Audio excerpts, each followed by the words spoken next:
사도신경 하심으로 2024년 4월 3일 수요기도회를 시작하겠습니다. 나는 전능하신 아버지 하나님, 천지의 창조주를 믿습니다. 나는 그의 유일하신 아들 우리 주 예수 그리스도를 믿습니다.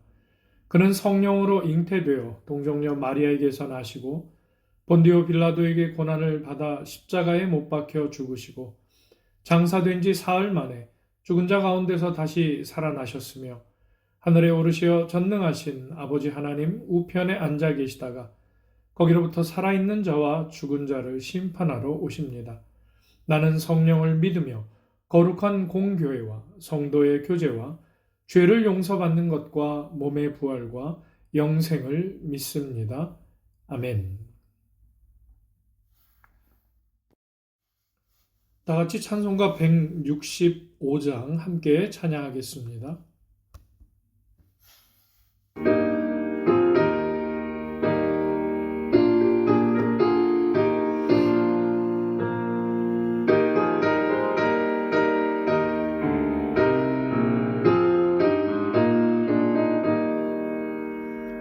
주님께 영광 다시 사신 주 사망 권세 모두 이기시었네. 흰 옷 입은 천사 돌을 옮겼고 누우셨던 곳은 비어 있었네. 주님께 영광 다시 사신 주 사망 권세 모두 이기시었네.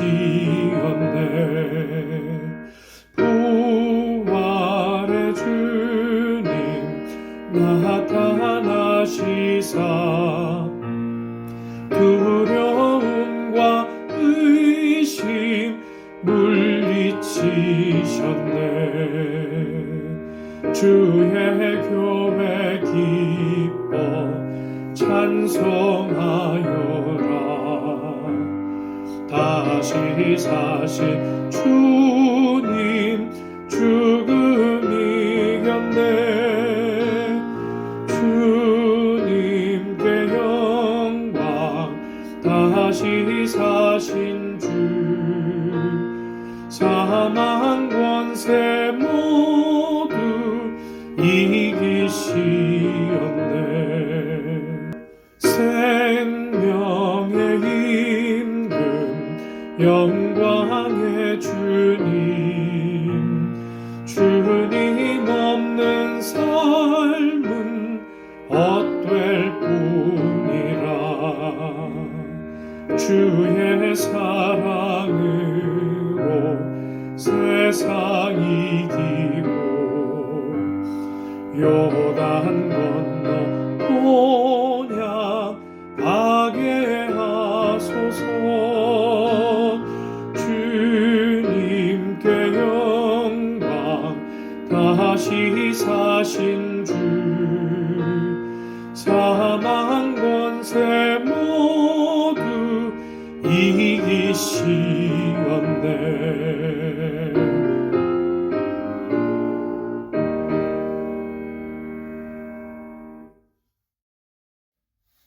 오늘 오늘 우리에게 주시는 하나님의 말씀은 구약 성경 시편 10편의 말씀입니다. 구약 성경 810쪽에 있습니다. 시편 10편의 말씀 중 13절에서 마지막 18절까지의 말씀을 한 목소리로 합독하겠습니다. 하나님의 말씀을 받들어 읽습니다. 어찌하여 악인이 하나님을 멸시하여 그의 마음에 이르기를 주는 감찰하지 아니하시리라 하나이까. 주께서는 보셨나이다. 주는 재앙과 원한을 감찰하시고 주의 손으로 갚으려 하시오니 외로운 자가 주를 의지하나이다. 주는 벌써부터 고아를 도우시는 이신이이다. 악인의 팔을 꺾으소서. 악한 자의 악을 더 이상 찾아낼 수 없을 때까지 찾으소서.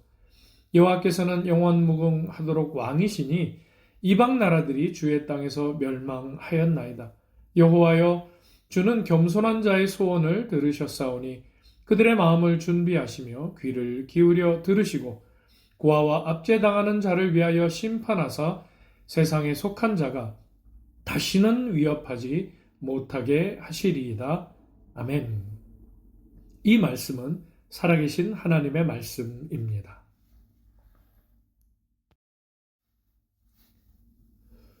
오늘 시편의 본문은 1절에서 이렇게 시작합니다.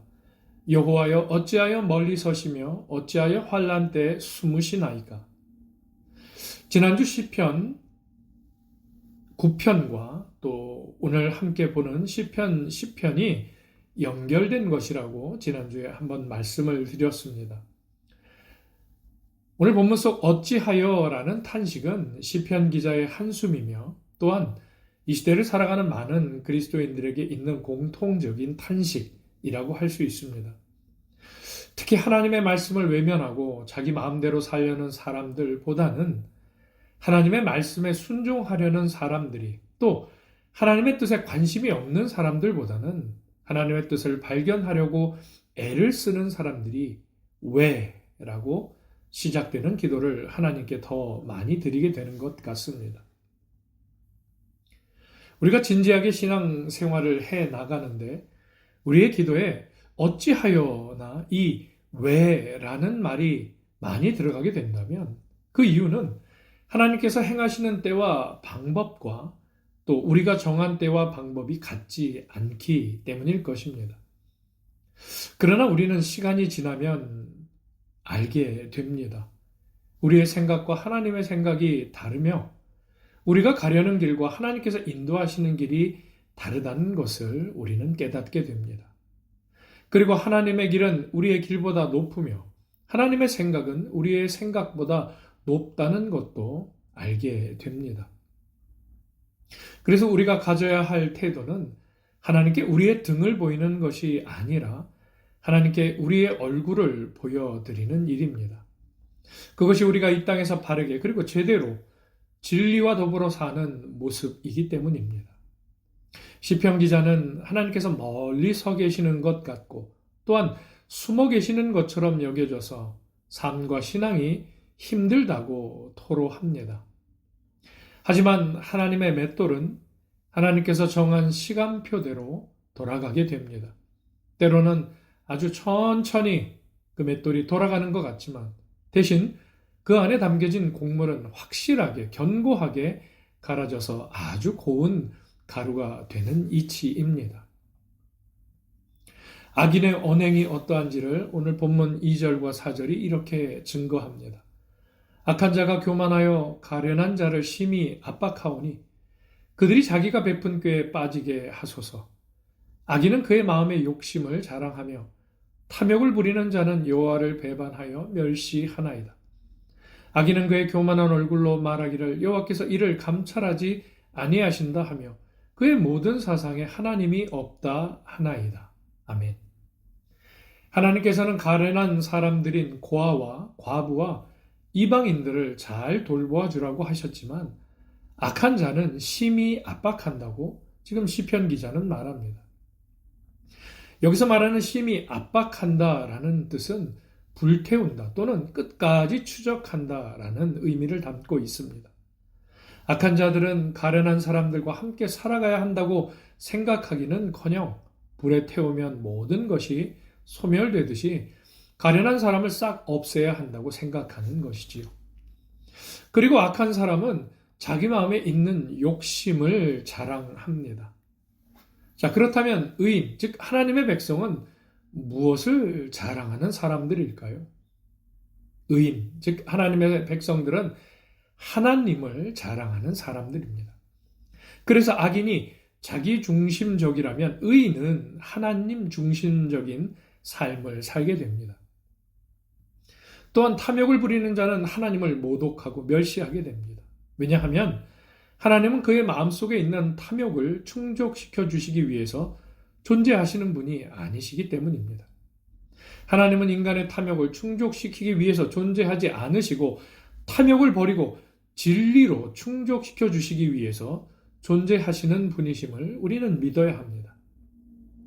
더 나아가서 악인은 교만한 얼굴로 말하기를 하나님은 감찰하지 않으신다고 말하고 있습니다. 사실 이것은 우리가 가끔 듣는 말 가운데 하나이기도 합니다. 좀 다르게 표현하면 하나님이 있어? 있기는 있어? 있으면 나와보라고 해. 하나님이 있으면 지금 당장 나에게 벌을 줘 보시라고 하라니까?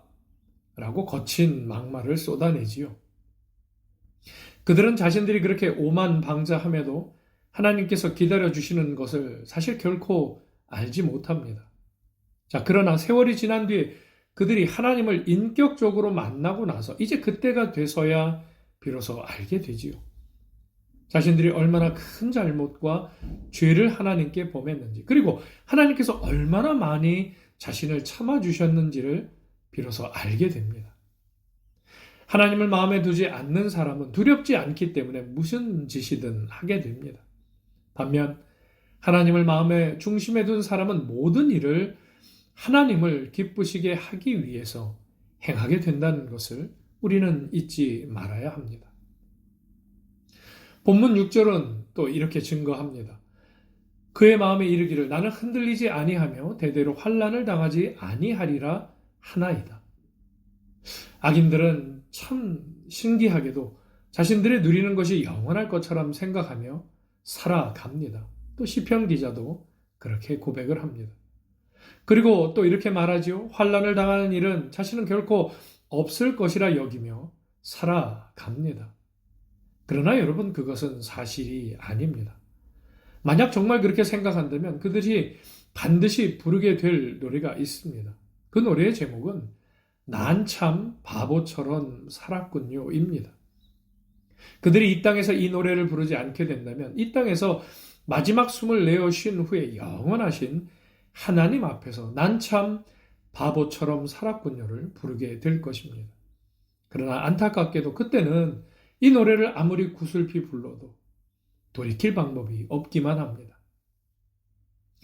악인들이 가련한 사람들에게 얼마나 포악한 짓을 저지르는지를 7절과 10절이 이렇게 증거합니다.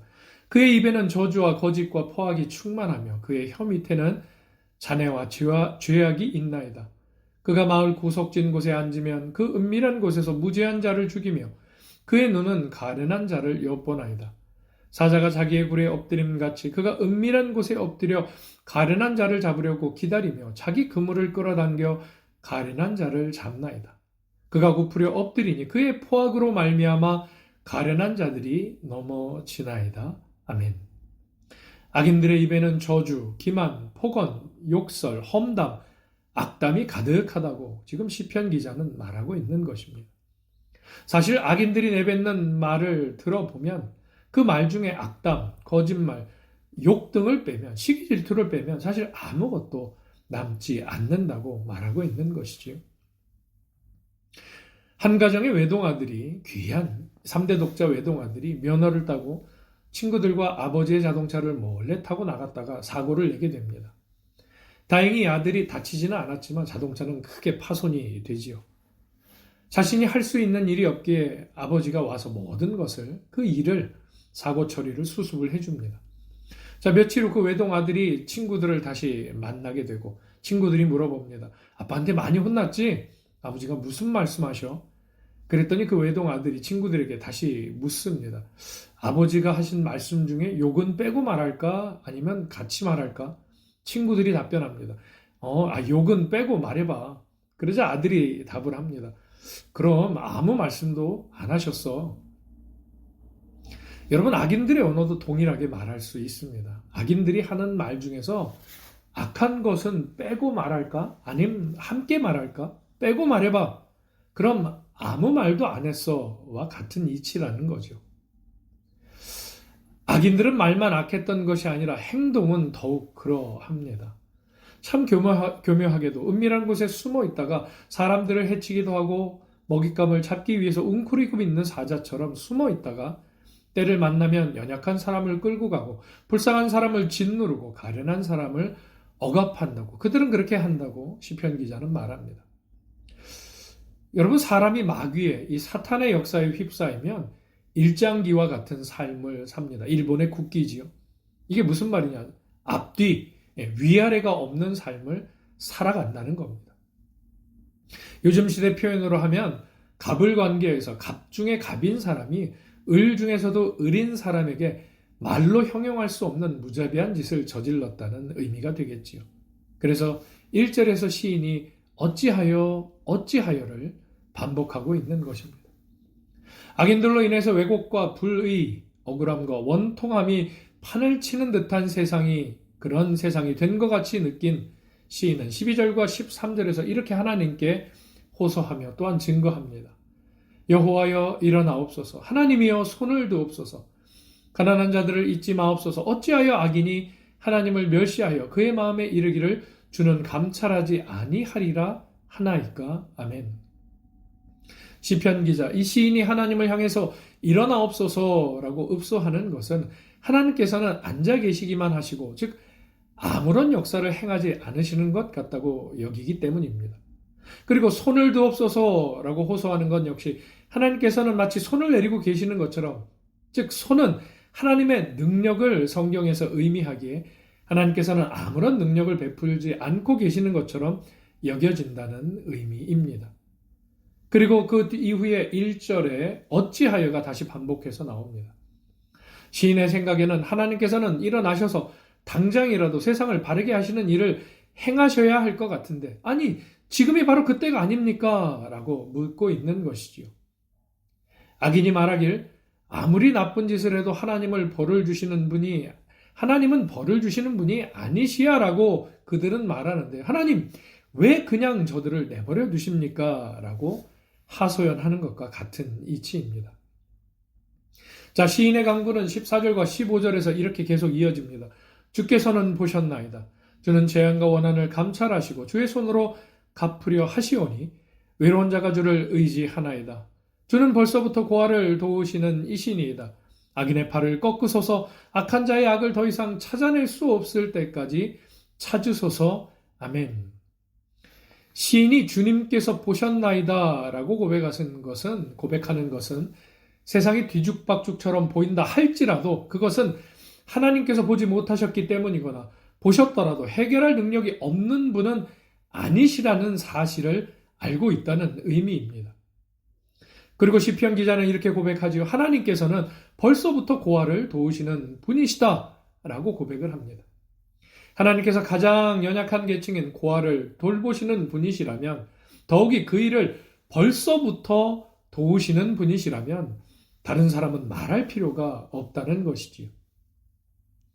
그리고 하나님께서 악한 자의 악을 찾아내실 수 없을 때까지 찾아달라고 시인은 요청하고 있습니다. 여러분, 하나님은 영원하신 분이십니다. 사람의 눈은 가릴 수 있고 사람은 속일 수 있어도 하나님은 결코 속일 수 없음을 시인은 알고 있었던 것입니다. 이 사실을 우리 역시도 잊지 말아야 하겠습니다. 그래서 우리는 우리의 신앙이 코람되어 늘 하나님 앞에서 살아갈 수 있어야 합니다.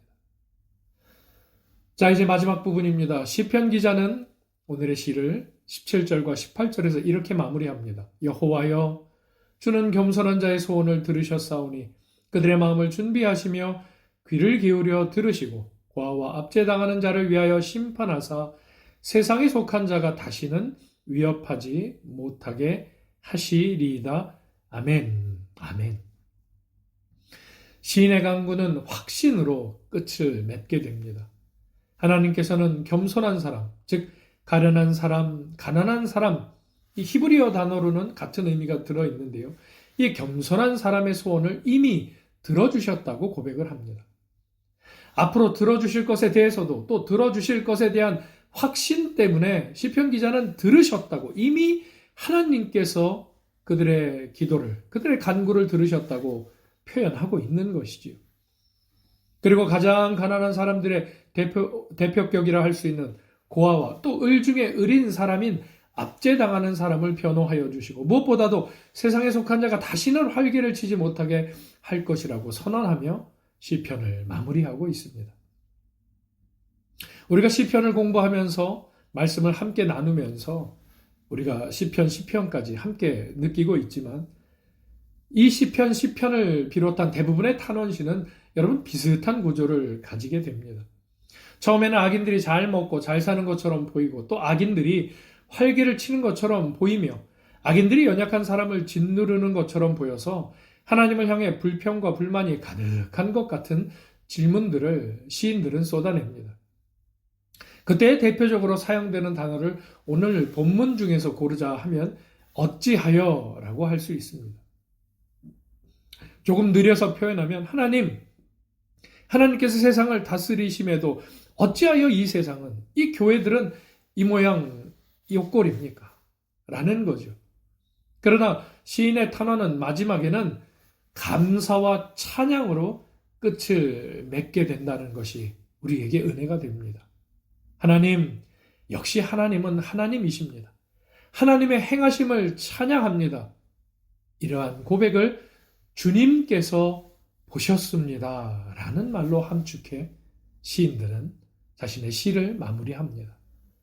그래서 대부분의 탄원시는 어찌하여로 시작해서 주님께서 보셨습니다로 끝을 맺습니다. 여러분, 이것이 가능한 것은 그 사이에 시인이 하나님을 대면하는 장면이 있기 때문입니다. 우리 삶에도 크고 작은 일들, 이해할 수 없는 일들, 예기치 않았던 일들이 많이 일어납니다. 그 과정 중 우리도 하나님을 직면하게 되면 어찌하여에서 시작해서 결국 주님께서 보셨습니다로 끝나게 됩니다. 우리가 살아가는 이 남은 한 주도 부활의 기쁨과 감사로 하나님께 찬양하며 살아가야 할 우리의 남은 생애도 하나님께서 마음과 정성을 다하여 심어주신 우리의 가정과 일터, 삶의 자리에서 하나님을 직면함으로, 대면함으로 그 삶 속에 어찌하여의 상황 속에서도 주님께서 보셨습니다를 먼저 바라보는 이 역설의 진리의 삶, 믿음의 삶, 하나님의 손과 발로 살아가는 우리의 모든 날들이 될 수 있기를 간절히 소망합니다. 기도하겠습니다. 하나님 아버지, 저희의 삶에도 어찌하여가 참 많았고 지금도 많이 있습니다. 하지만 그 의문과 탄원이 왜 주님께서 보셨습니다로 고백되지 않는 이유도 오늘 말씀을 통해 깨닫게 됩니다.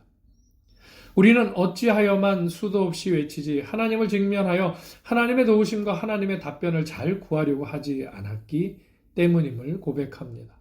저희의 삶에도 이 사회에도 부조리한 일들이 참 많습니다.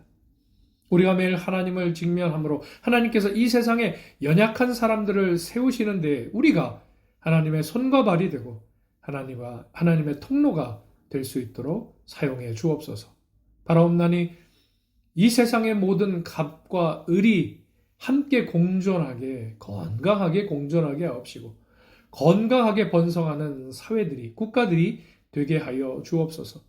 내게 힘이 많이 주어졌다고 해서 오용하고 남용하지 않게 하옵시고 또 덜 주어졌다고 해서 세상을 원망하지 않고 오직 하나님만을 바라보는 믿음의 자리로 나아갈 수 있도록 인도해 주시옵소서.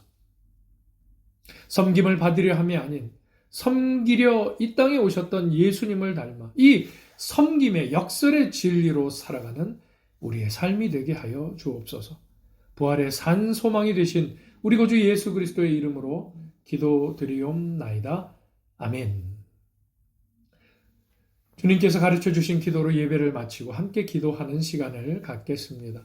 하늘에 계신 우리 아버지, 아버지의 이름을 거룩하게 하시며 아버지의 나라가 오게 하시며 아버지의 뜻이 하늘에서와 같이 땅에서도 이루어지게 하소서. 오늘 우리에게 일용할 양식을 주시고 우리가 우리에게 잘못한 사람을 용서하여 준 것 같이 우리 죄를 용서하여 주시고 우리를 시험에 빠지지 않게 하시고 악에서 구하소서. 나라와 권능과 영광이 영원히 아버지의 것입니다. 아멘. 아멘. 함께 중보기도하는 시간을 갖겠습니다. 이제 대한민국의 총선이 한 주 정도 남게 됐습니다. 나라와 민족을 위해서 기도할 때 정치, 경제적인 안정을 찾게 되는, 남북의 평화를 이끌어내는 이번 총선의 결과가 하나님이 예비하신 좋은 결과들로, 좋은 인물들로 우리의 눈에 보여질 수 있도록 그 결과를 또 우리가 겸손히 믿음으로 수용할 수 있는 마음 주시라고 우리가 기도하면 좋겠습니다. 전쟁과 기아, 난민 등 세상의 모든 아픔들이 속히 종식되기를 바라며 열방을 위해서도 기도하겠습니다. 우리 교회를 위해서도 기도하면 좋겠습니다. 우리 성도들의 가정, 또 고국의 가족 친지들, 교회학교, 한글학교, 교회당 이전에 하나님 은혜 주시길 위해서 기도하면 좋겠습니다. 우리가 살아가는 슬로바키아 땅을 위해서도 기도합시다. 정치, 경제적인 안정, 우리 복음주의 교회 목회자들의 교회, 성도들, 저들의 가족들을 위해서도 기도하면 좋겠습니다. 선교사님들을 위해서도 꼭 기도해 주시기 바랍니다. 마지막으로 나의 기도의 제목으로 하나님과 나만이 아는 그 은밀한 일들, 비밀스러운 일들을 주님께서 이루어주시기를 하나님 제 입술을 통해 하나님의 뜻을 구하는 기도를 하게 하옵소서. 듣는 마음을 주옵소서. 은혜와 공유를 구하며 함께 기도하며 하나님 앞으로 나아가겠습니다. 기도하겠습니다.